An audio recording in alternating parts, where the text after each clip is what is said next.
therapist can manipulate the movement, the intensity, the range of motion, and build that strength. The room was made possible thanks to local donors whose dollars were mailed to a Sacramento P.O. box, funneled to Easter Seals National, and then shipped back to SAC. That cash flow doesn't happen that way anymore, but Novak and others believe direct mailers sent to donors suggest it does. And that's why they've gone to court. And currently, the way it is, we feel that it's deceptive and misleading. At issue, words in the mailer still reference local areas, local P.O. boxes, and locally provided services. He's learning sign language and how to dress himself. Those skills, those services are provided by us, the local affiliate. And so that's what you feel gives the impression that if somebody's giving through this, they're giving to an activity that's local. That is local and provided by our therapist. For the last 5 years, money given as a result of such wording has stayed at Easter Seals headquarters in Chicago.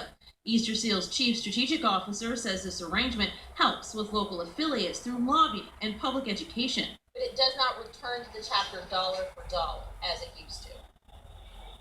Right. Still, he says, we're surprised to have this action taken. Gary Novak's group doesn't get the confusion since they've been asking for a clear message for 5 years and finally felt a suit to maintain the public trust was the only choice. The black eye, the bloody nose is worth it because we don't want to lose that loyalty. The local affiliate wants to stress that donations dropped off at its Hurley Way offices are mailed there, do get put to work locally, and that they are financially independent from their headquarters. And neighboring businesses tell us that they're glad those type of businesses won't be happening by them anymore. Ray Scott, who works at barber salon, etc., says things were quiet next door at New York Massage, at least at first. Nothing going on in the parking lot where we get suspicious. But over the next year, Scott and the other employees started to notice some changes. There was only females in there, I guess, and maybe just not seeing so many people come in and out certain time of hours, I guess. It got a lot of traffic. I thought maybe the massage business was doing pretty good, this year. What happened yesterday was hard to miss. Police cars just come out of every direction. Clothes plain cops, they went inside, grabbed a few people, brought them out, and we were all shocked over here. Brianna Katz and Lauren Edwards were arrested Thursday for prostitution or prostitution-related charges, apparently operating from inside the business. And not too far away, Sue May Zhao was also arrested on similar charges at Elite Massage on Madison Avenue near Fair Oaks Boulevard. The Sacramento Sheriff's Department saying it's all part of an undercover operation. How many guys were going today? Ooh. Upwards to maybe 30, 40. Yeah, a day, yeah. And Scott and his coworkers, as well as other surrounding businesses, tell us they're glad that police shut down New York Massage, and they hope they keep up the good work. That's bad, and you can get rid of it to turn things back into positive. That's always a good thing. Now we got parking out here. We can park our cars a little bit more better for the barbershop, but everything's okay. We're glad they're gone. Better light for the neighborhood. We don't need that around here. Yeah, and another business owner told us off camera that he had always suspected something strange about New York Massage, and one day he says he searched reviews of it online and pretty soon had a pretty good idea of what type of business it was, and the Sheriff's Department tells us they'll continue to combat this problem. Thanks, Doug. More than 100 golfers. Fighters on the border with Turkey. While coalition airstrikes are hitting their mark, many in the region wonder how ISIS can really be defeated without a strong ground force. And the airstrike campaign is believed to be costing the U.S. $7 to $10 million per day. That's despite a coalition of regional partners that include not just countries like Saudi Arabia and the United Arab Emirates. As of today, Denmark, Belgium, and the UK, like many other countries, Britain voted to help with the airstrikes in Iraq, but not in Syria. Be comprehensive, defeating the ideology of extremism that is the root cause of this terrorism, so that we win the battle of ideas, not just the battle of military might. Critics in the UK say it is illegal to strike inside of Syria without the permission of that country's leader, Bashar al-Assad. And the ISIS threat has so many people on edge, whether or not the fear is justified or not. Christian De La Rosa has the latest on the investigation on Coronado's Naval Air Station, North Island. A military official who wishes not to be identified tells Fox 5 the call came in Thursday. The caller saying, quote, ISIS is on the ground.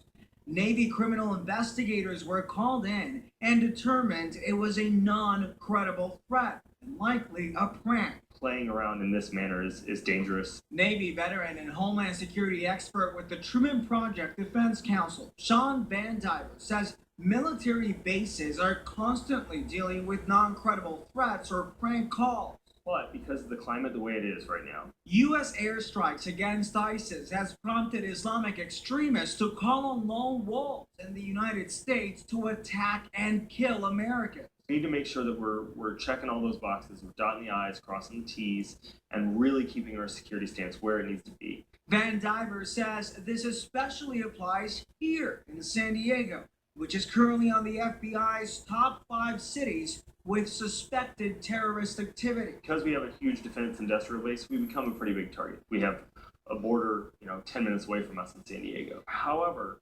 because of the military bases being here, we present a pretty hard target. And the San Diego area is understandably on edge. Just last month, a San Diego native was killed in Syria while fighting for ISIS. Isn't she lying? And we are not quite done with the rain and even snow. Whatever your plans are for this weekend, you're going to want to check out this forecast.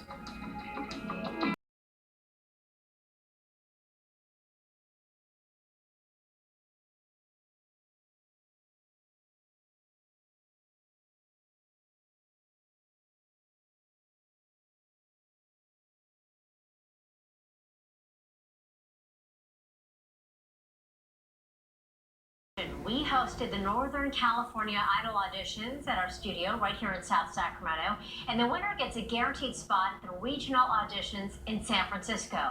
Gary Gelfand spoke to some of the hopefuls. What are you singing? Isn't she lovely? We're growing stronger every day. You don't know what I feel. This is a once-a-year chance for someone locally in Sacramento to make their mark on the local scene, but be sent to San Francisco's auditions for American Idol. I can't keep 25 finalists are about to jump on the final stage where we'll put the top 5 and battle it off to see who we're sending down to San Francisco. People have been lining up since 5 o'clock this morning. We started the preliminary auditions at 7 a.m. Judges listened to dozens and dozens of singers who were able to break it down to our top 25, and from that top 25, a panel of new judges, including myself, who listened to everybody and broke it down to the top 5. Now the tough part begins. The judges are doing some hardcore deliberating. They are going to pick the winner. Our winner, she's gonna go to San Francisco. It's a she, it's Erica! Give me some more that sugar. I feel great. I'm grateful, just thankful for the opportunity. Congratulations to our winner, Erica Ambrin, who'll get to audition in San Francisco on Monday for a chance to eventually become the next American Idol. Christina. All right, we of course are talking rain. Let's go ahead and get started. Take a look at your radar and you can see moisture from earlier today moving through Solano County. It triggered walk away from here.